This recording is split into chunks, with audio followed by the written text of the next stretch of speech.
আসসালামু আলাইকুম ও রহমতুল্লাহি ওয়া বারাকাতুহু। সমস্ত তারিফ ও প্রশংসা সেই মহান আল্লাহ পাকের জন্য। আল্লাহ প্রতি শুকরিয়া আদায় করি আলহামদুলিল্লাহ। তারপরে পরে বিশ্বনবীর প্রতি লক্ষ কোটি দুরুদ এবং সালাম শান্তি দ্বারা বর্ষিত হোক, অর্পিত হোক, আল্লাহুম্মা আমিন। আজকে আমি আপনাদের কাছে একটা কিতাব তুলে ধরেছি। এই কিতাব থেকে আলোচনা করব আহলে বায়াতকে মহব্বত করলে কি হবে। এই কিতাব থেকে আলোচনা করব, যে কিতাবটার নাম আস-সাওয়াইকুল মুহারিকা। লিখেছেন শাইখুল ইসলাম ইমাম ইবনে হাজার হাইতামি মাক্কি রহমাতুল্লাহ আলাইহি। তিনি জবরদস্তি আল্লাহর ওলি এবং তিনি বিখ্যাত একজন লেখক, এবং তিনি ইলমে শরিয়াত ইলমে মারিফাত অর্জন করা একজন হাক্কানি একজন আলিম। তো তিনি লিখেছেন এই কিতাবে 441 পৃষ্ঠার মধ্যে লিখেছেন আহলে বায়াতে মহব্বত সম্পর্কে তিনি অনেক হাদিস এখানে তুলে ধরেছেন, সেইগুলো আলোচনা করব। তো প্রথম নম্বর, ইমাম ইবনে জাউজি রহমাতুল্লাহ আলাইহি তিনি একটা হাদিসের ইবারত তুলে ধরেছেন, যে হুজুরে পাক সাল্লাল্লাহু আলাইহি ওয়াসাল্লাম ইরশাদ করেন, আল্লাহ তাআলা তোমাদের নিয়ামত দান করেছেন, তার কারণে তাকে আল্লাহকে মহব্বত করো। আল্লাহকে মহব্বত করার কারণে আমাকে মহব্বত করো।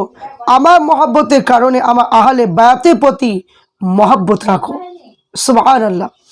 তারপর ইমাম বাইহাকি রহমাতুল্লাহ আলাইহি তিনি কিতাবে লিখেছে, কোনো ব্যক্তি ততক্ষণ মুমিন হতে পারবে না যতক্ষণ পর্যন্ত আমি তার নিকটে তার জানের থেকে বেশি প্রিয় হব না।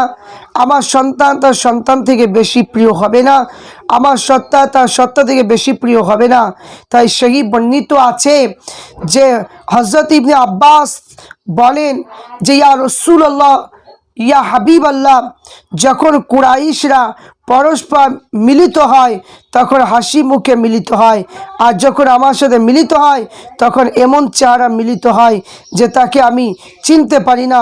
আল্লাহ রসুল সাল্লাল্লাহু আলাইহি ওয়াসাল্লাম বললেন এই কথা, যে শোনো, ভীষণ অসন্তুষ্ট হন এবং ইরশাদ করেন, যে ইরশাদ কি, যে আমার ওই খোদা কসম যার কুদরতের নিয়ন্ত্রণে আমার প্রাণ, কোনো ব্যক্তি অন্তরে ওই সময় পর্যন্ত ঈমান প্রবেশ করতে পারে না যাবৎ সে তোমাদেরকে আল্লাহ রসুল সাল্লাল্লাহু আলাইহি ওয়াসাল্লামের কারণে মহব্বত করবে না।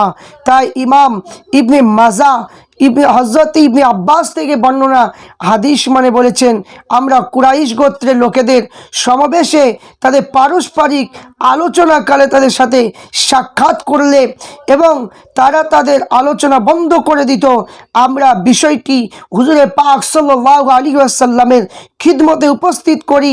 তখন তিনি ইরশাদ করেছেন যে ওই লোকদেরকে কি হলো, যাদের পারস্পরিক আলোচনাকালে আমার আহলে বায়াতের কোন লোককে দেখলে তারা তাদের কথাবার্তা বন্ধ করে দেয়। খোদার কসম, কোনো ব্যক্তি অন্তরে ঈমান প্রবেশ করতে পারে না যতক্ষণ না সে আল্লাহ এবং আমার সাথে তার আত্মীয়তার কারণে তাদের ভালোবাসবে। তাই ইমাম আহমদ বলেন যতক্ষণ পর্যন্ত সে আল্লাহ এবং আমার নিকটে আত্মীয়তার খাতিরে মহব্বত করবে না। ইমাম তাবারানি বলেন যে হযরতে আব্বাস রসুল পাক সাল্লাল্লাহু আলাইহি ওয়াসাল্লাম খিদমতে আরজ করলেন, ইয়া রাসূলুল্লাহ, যে যখন থেকে আপনি কুরাইশ ও আরবদের সাথে কিছু করছেন তার কারণে তাদের অন্তরে আমাদের দাঁড়াতে যে বিদ্বেষ সৃষ্টি হয়েছে। রসুলে পাক বললেন, তারা কি এইরূপ করেছে?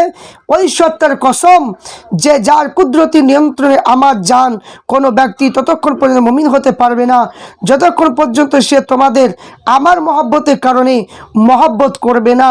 এবং সাহালাব গোত্রকে উদ্দেশ্য করে বলে, তারা কি আশা করে যে আমার শাফায়াত জান্নাতে প্রবেশ করবে, আর বনি আব্দুল মুত্তালিব আশা রাখে না।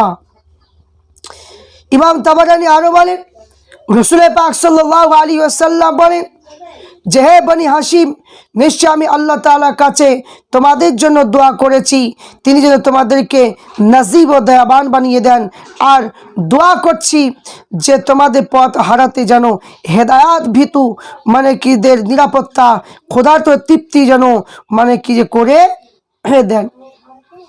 শুধু তাই নয়, আরো বললেন যে নিশ্চয় হযরত আব্বাস হুজুরে পাক সাল্লাল্লাহু আলাইহি ওয়াসাল্লামকে খিদমতে এসে আরজ করলেন, ইয়া রাসূলুল্লাহ, নিশ্চয় আমি গোত্রের লোকেদের সাথে মিলিত হই যারা পরস্পর আলোচনা করে এবং আমাকে দেখে তারা আলোচনা বন্ধ করে দেয়, তারা আমাদের প্রতি বিদ্বেষ রাখার কারণ এইরূপ। রসুল পাক সাল্লাল্লাহু আলাইহি ওয়াসাল্লাম বললেন যে কি তারা কি এইরূপ করেছে যে এই সত্য কসম যা কুদরতি হাত আমার প্রাণ, তাদের কোনো ব্যক্তি ইমানদার হতে পারবে না যতক্ষণ পর্যন্ত তারা তোমাদেরকে ভালোবাসবে না। তারা কি আশা করে আমার শাফায়াতের কারণে তারা জান্নাতে প্রবেশ করবে, কিন্তু বনি আব্দুল মুত্তালিব আশা করে না।